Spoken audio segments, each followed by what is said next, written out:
Ikaze nanone kuri cano kuri televiziyo mukunda cyane kandi idufasha kumenya amakuru yo hirya no hino ndetse no kumenya amasengesho amwe n'amwe atandukanye dukunda kubagezaho ndetse n'ibiganiro bitandukanye.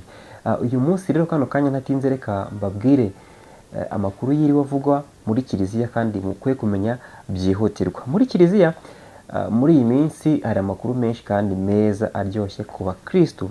Reka amakuru uyu munsi ndaza kwibanda kuko uyu munsi nyiricyubahiro Antoine Cardinal Kambanda yari ari hariya muri paruwasi ya Rulindo muri Archdiocese ya Kigali, aho yari arimo yifatanya n'abakristu bo muri iriya paruwasi. Hari ibirori bitandukanye, habereyemo imihango itandukanye.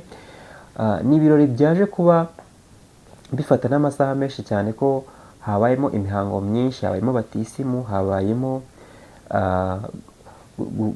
kumurikira abakristu muri rusange bo muri iriya paruwasi ishusho ya Bikira Mariya nziza cyane, bazajya bafata umwanya bakajya gushengerera. Ndetse habayemo no guha batisimu abana bakiri bato, ubona ko habayemo ibikorwa bitandukanye, ari nabyo tugiye kugarukaho mu buryo burambuye. By'umwihariko turibanda kuri uriya muhango wabereye muri paruwasi ya Rulindo. Uyu munsi ni umunsi mukuru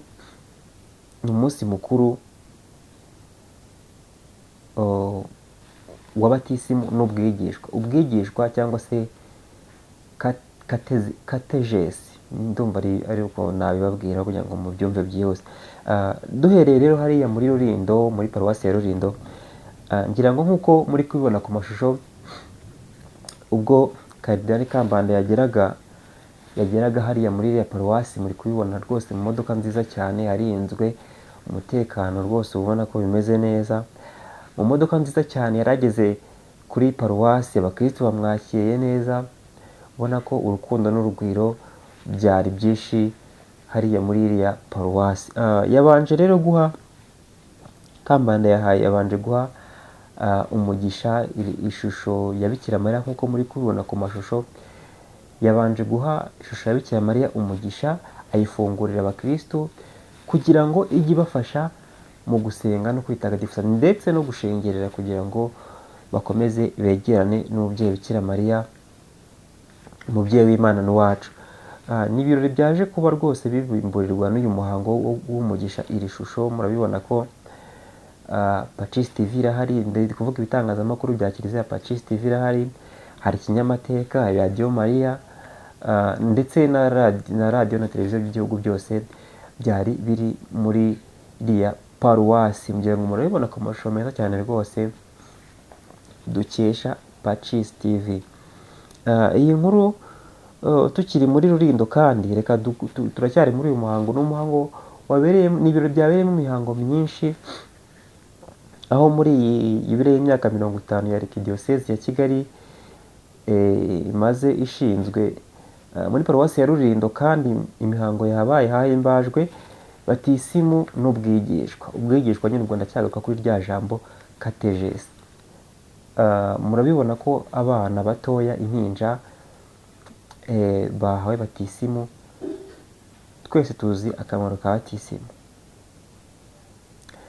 Ku munsi nk'uyu nguyu rero, gufata umwanya Cardinal agatanga batisimu ku bana, ku bakristu muri rusange, ni ikindi kimenyetso gikomeye cyane cy'ubukristu, gikomeye cyane kubera ko nuko muri kubibona ku mashusho. Urumva niba Cardinal yavuye muri, yafashe umwanya akajya kwifatanya na bari abakristu, byanze bikunze hari ubundi mugisha wiyongereye kuwo mwari musanganywe mwabonye. Abana bahawe batisimu rero bagiye gukurira mu rukundo, bagiye gukurira mu bukristu, kandi bafite umugisha wuzuye cyane ko icyaha cy'inkomoko babaye bagihanaguweho. Tukiri muri ibi birori kandi, ubwo hahimbazwaga yubile y'imyaka 50 ya Archdiocese ya Kigali, uyu munsi umuhango wabereye mu gitambo cya misa yaturiwe muri paruwasi ya Rulindo. Padiri Alphonse, aha muhumve neza, Padiri Alphonse Dusengumuremyi, padiri mushya wa paruwasi ya Rulindo, yarahiriye kuyobora iyi paruwasi. Indi nkuru ishimishije cyane kandi iryoshye, ngira ngo muri kubibona ku mashusho. Alphonse rwose muze muri comment tumwifurize ubutumwa bwiza, uyu muhamagaro Imana imutoreye kuba yamugira padiri mukuru w'iyi paruwasi ya Rulindo. Ni ibindi bintu byiza cyane, ni uwundi mugisha yongera kuwo yari afite, ni uwundi mugisha yongera ko paruwasi ya Rulindo yari ifite, ukabona ko ari ibintu byaje kuba bigenda neza. Umuhango umaze n'amasaha menshi cyane rwose, ariko ukaza no kugenda neza cyane. Ubwo rero Padiri Alphonse Dusengumuremyi, reka tumwifurize imirimo myiza, tumwifurize imigisha, tumwifurize kuzahirwa muri uyu murimo mushyashya yatorewe kandi yarahiriye uyu munsi. Ibirori kandi abakristo basubiye mu masezerano ya batisimu. Ngira ngo nkuko maze kubimenyera, umunsi mukuru wa kiliziya uwo ari wo wose ukomeye, abakristo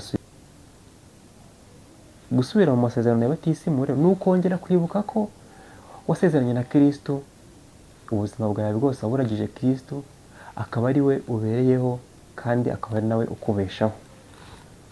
Aho mwumve cyane.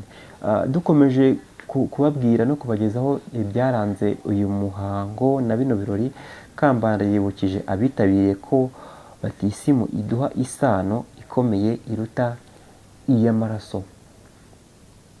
Batisimu iduha isano ikomeye iruta iy'amaraso. Ahangaho umuntu wabyumva neza ni umukristo. Utari umukristo byagora kubyumva neza, ariko birumvikana.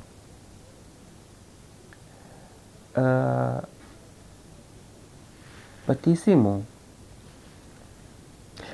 iduha isano ikomeye kuruta iy'amaraso. Ahangaha birasobanutse, nta nubwo nanabitindaho. Rero iyi ni inkuru rwose nagombaga kubagezaho.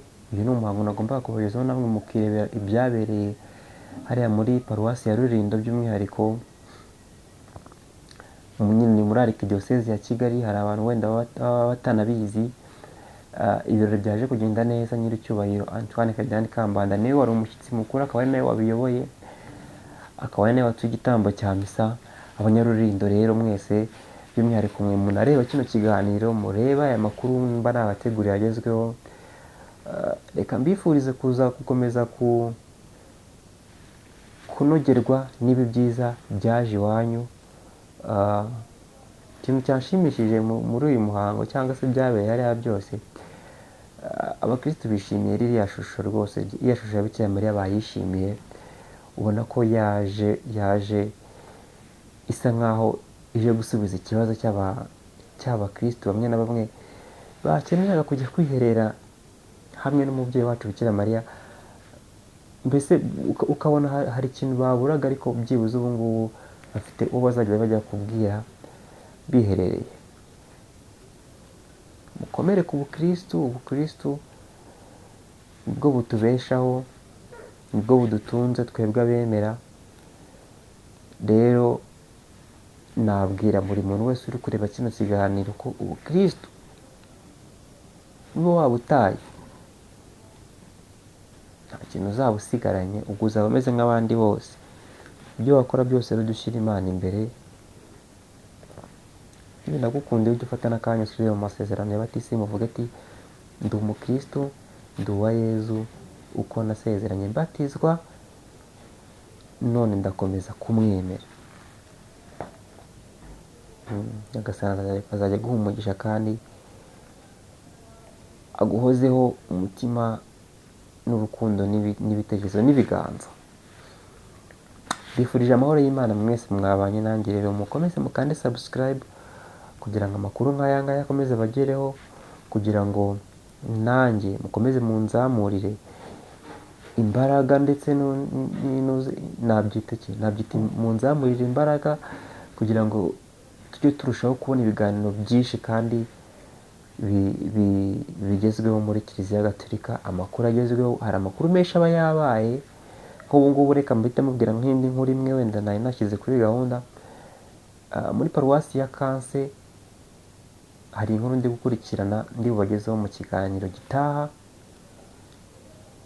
Amakuru mfite ni uko Musenyeri Jean Bosco wa Diyoseze ya Butare yabagendereye. Ayo makuru araza mu kindi kiganiro kugira ngo tumenye icyo yagiye gukorayo nuko yasanze ibyaho byifashe. Turamenya byinshi. Ngaho mugubwe neza, ndabakunda. Ufite igitekerezo, ikibazo, inyunganizi, ushobora kujya muri komenti nawe ukambwira ikiri kuri ku mutima. Muhorane umugisha w'Imana.